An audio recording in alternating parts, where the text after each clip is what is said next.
Selamat pagi, Bapak Ibu dosen penguji. Pada kesempatan kali ini saya ingin mempresentasikan tentang penelitian saya yang berjudul Pengukuran Kualitas Karakteristik Performance Efisiensi Perangkat Lunak Sistem Penjualan di CV Sampurna Parniaga. Penelitian ini memiliki beberapa latar belakang, antara lain, yang pertama, sistem penjualan yang digunakan CV Sampurnaga memiliki fungsi, yaitu untuk melakukan transaksi penjualan, melihat transaksi penjualan, melihat booking penjualan dari konsumen, dan melihat laporan penjualan. Yang kedua, CV Sampurna Parniaga belum mengetahui pengukuran kualitas karakteristik performance efisiensi. Yang ketiga, pengukuran pangkat lunak dilakukan secara internal dengan berdasarkan ISO IEC 25010 dan ISO IEC 25023. Yang keempat, karakteristik performance efisiensi menilai tingkat efektivitas perangkat lunak dengan menggunakan sejumlah sumber pada kondisi atau perintah tertentu. Yang terakhir, parameter pengukuran yang digunakan pada penelitian ini ada dua, yaitu time behavior dan capacity measure. Dari latar belakang ini maka didapatkan dua rumusan masalah.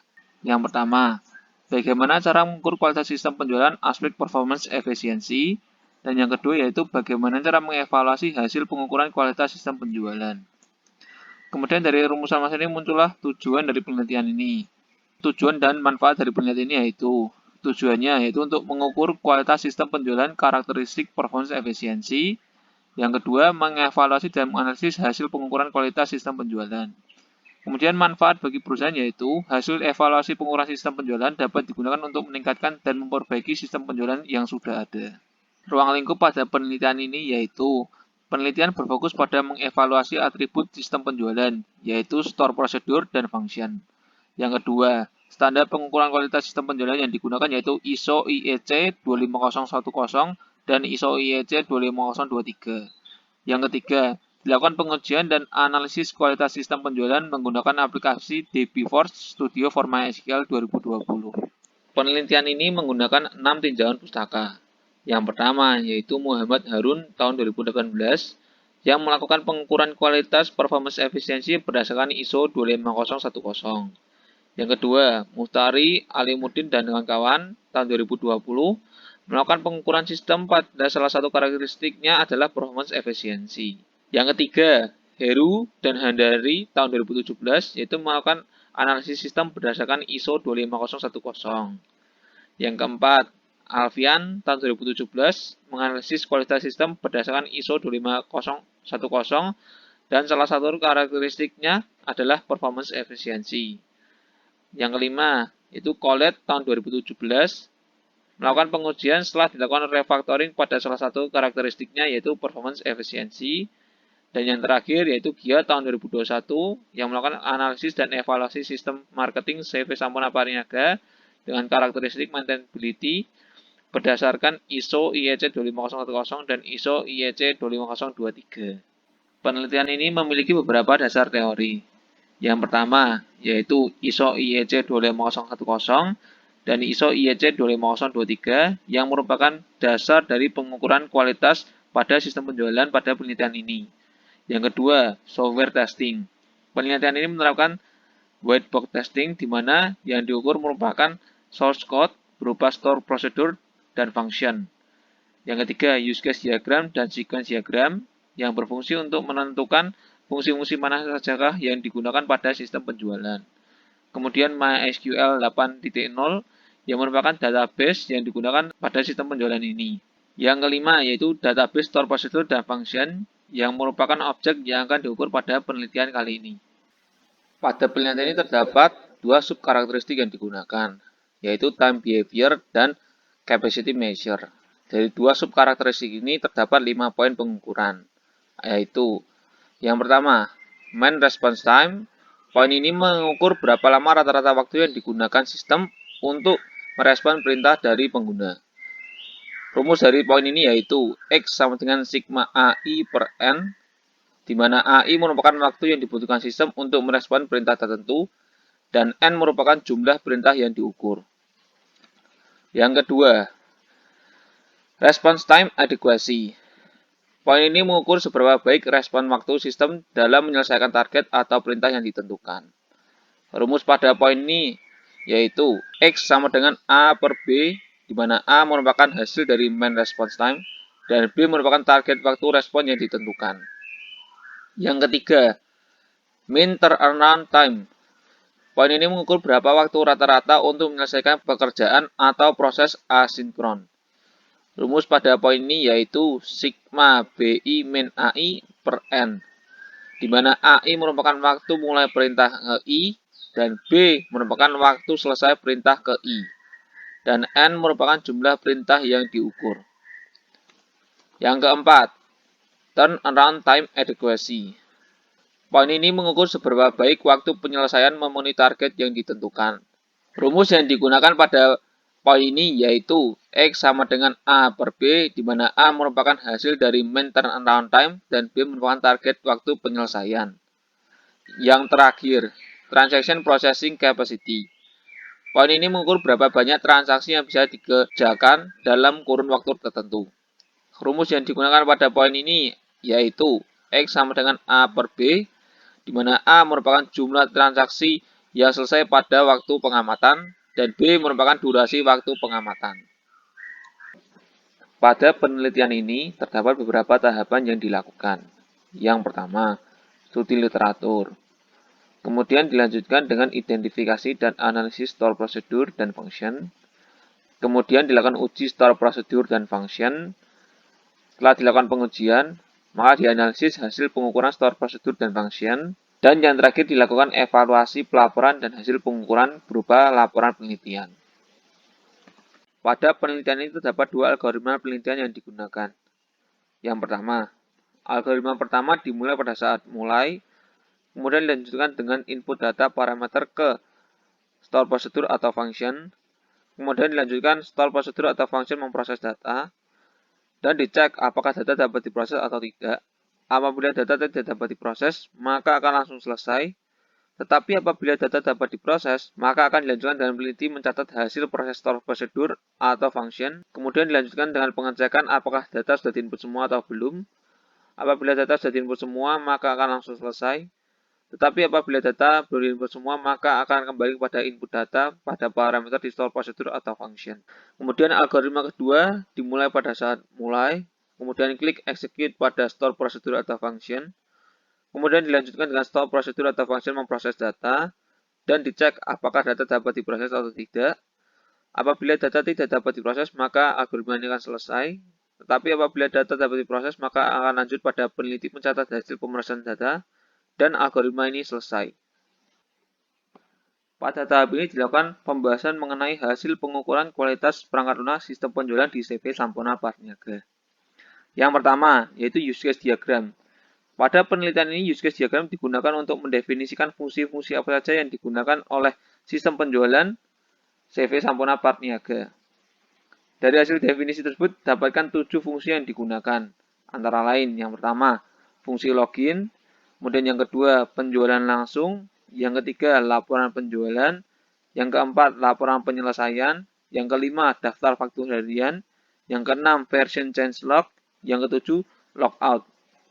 Dari use case diagram ini dijabarkan menjadi lebih detail menggunakan sequence diagram yang berfungsi untuk menampilkan atau menjelaskan alur pada setiap fungsi yang digunakan sistem penjualan. Sequence diagram yang pertama yaitu sequence diagram login. Memiliki alur sebagai berikut, yaitu admin melakukan input user dan password pada login form. Kemudian admin mengklik login. Apabila user dan password salah, maka sistem akan membalikkan lagi kepada login form. Tetapi apabila user dan password benar, maka akan masuk ke menu penjualan langsung dan sistem akan menampilkan tampilan menu penjualan terhadap admin. Yang kedua, sequence diagram penjualan langsung. Memiliki alur sebagai berikut, yaitu admin pilih booking pada menulis booking, kemudian admin mengklik rekam faktur pada menulis booking, dan sistem menampilkan hasil dari klik rekam faktur tersebut. Atau admin klik cari penjualan pada menu cari penjualan, kemudian admin memilih penjualan yang ada, maka sistem akan menampilkan hasil dari pilihan penjualan yang dipilih oleh admin. Atau apabila saat admin memilih menu cari penjualan dan mengklik refresh, maka sistem akan melakukan refresh dari data yang ada pada database sistem penjualan. Tetapi apabila admin mengklik batal pada menu cari penjualan, maka sistem akan membalikkan lagi pada menu awal.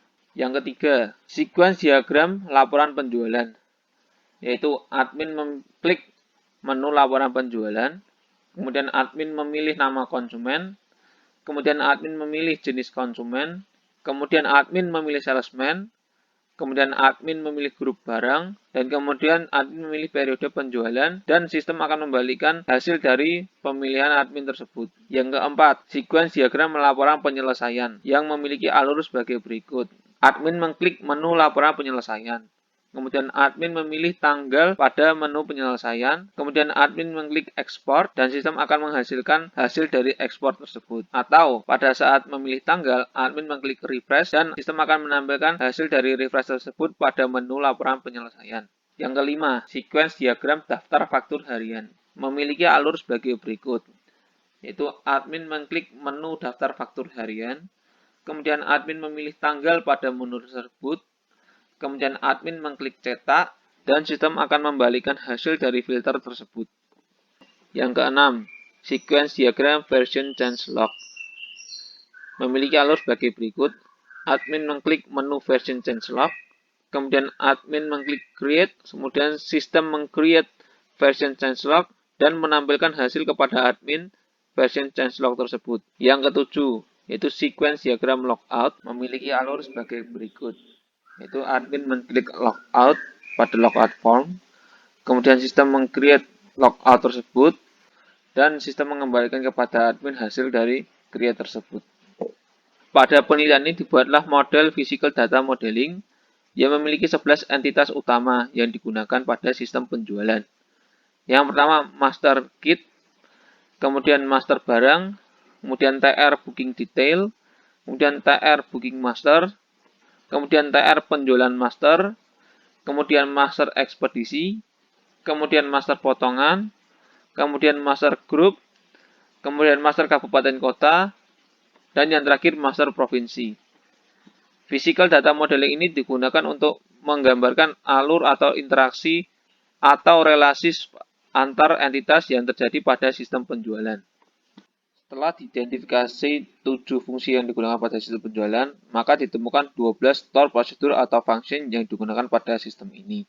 Antara lain, yang pertama, store prosedur penjualan rekam data.sql, yang kedua, store prosedur penjualan laporan.sql, yang ketiga, store prosedur penjualan laporan kosong.sql, yang keempat, store prosedur penjualan periksa data mutasi pengeluaran.sql, yang kelima, store prosedur penjualan ambil data mutasi pengeluaran.sql, yang keenam, store prosedur penjualan ambil data mutasi pengeluaran 1.sql, yang ketujuh, penjualan posting.sql, yang kedelapan, penjualan posting old.sql, yang kesembilan, function point nilai faktur.sql, yang ke-10, function point faktur.sql, yang ke-11, function point new id transaksi.sql, yang ke-12, function nilai faktur.sql.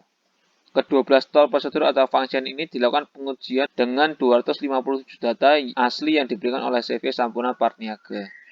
Pada store prosedur penjualan rekam data.sql, store prosedur penjualan laporan, penjualan posting.sql, penjualan posting old.sql, function point new id transaksi.sql tidak dapat dieksekusi karena ada kekurangan tabel yang tidak diberikan oleh CV Sampurna Partniaga. Tetapi pada store prosedur penjualan laporan 0.sql mendapatkan hasil eksekusi yaitu 0,391 detik. Kemudian store prosedur penjualan periksa data mutasi pengeluaran.sql mendapatkan hasil eksekusi 0,002292 detik. Kemudian store prosedur penjualan ambil data mutasi pengeluaran.sql mendapatkan hasil eksekusi 0,003097 detik. Kemudian pada store prosedur penjualan ambil data mutasi pengeluaran 1.sql mendapatkan hasil eksekusi 0,163350 detik. Kemudian pada function point nilai faktur.sql mendapatkan hasil eksekusi 0,001377 detik. Kemudian pada function point faktur.sql mendapatkan hasil eksekusi 0,002226 detik. Kemudian pada function nilai faktur.sql mendapatkan hasil eksekusi 0,002588 detik. Dan dari ke-12 store prosedur dan function ini mendapatkan nilai rata-rata 0,047161 detik. Telah dilakukan pengukuran kualitas perangkat lunak dengan karakteristik performance efisiensi dan subkarakteristik time behavior, dan capacity measure, didapatkan hasil sebagai berikut. Yang pertama, main response time mendapatkan hasil 0,080963 detik. Yang kedua, response time adequacy mendapatkan hasil 2,024075. Yang ketiga, mean turnaround time mendapatkan hasil 0,289265 detik. Yang keempat, turnaround time adequacy mendapatkan hasil 1,928433. Dan yang terakhir, transaction processing capacity mendapatkan hasil 657,289002 pada store prosedur SP laporan kosong. Berdasarkan hasil pengukuran di atas, dapat disimpulkan bahwa mean turnaround time dan mean response time memiliki hasil yang bagus dikarenakan hasil di bawah angka 1. Tetapi pada poin turnaround time adequacy dan response time adequacy mendapatkan hasil yang buruk karena hasil yang dihasilkan lebih dari angka 1. Kemudian pada poin transaction capacity measure, berdasarkan ISO 25010 dan ISO 25023, dapat disimpulkan apabila hasil semakin besar, maka hasil pengukuran menjadi lebih baik. Pada penelitian ini didapatkan sebuah saran, yaitu perlu dilakukan penambahan pengujian dengan subkarakteristik lain agar hasil menjadi lebih akurat. Hal ini disebabkan karena keterbatasan alat yang digunakan peneliti untuk mengukur kualitas perangkat lunak sistem penjualan di CV Sampurna Partniaga. Sekian presentasi saya terhadap penelitian saya pada kali ini. Atas waktunya saya ucapkan terima kasih.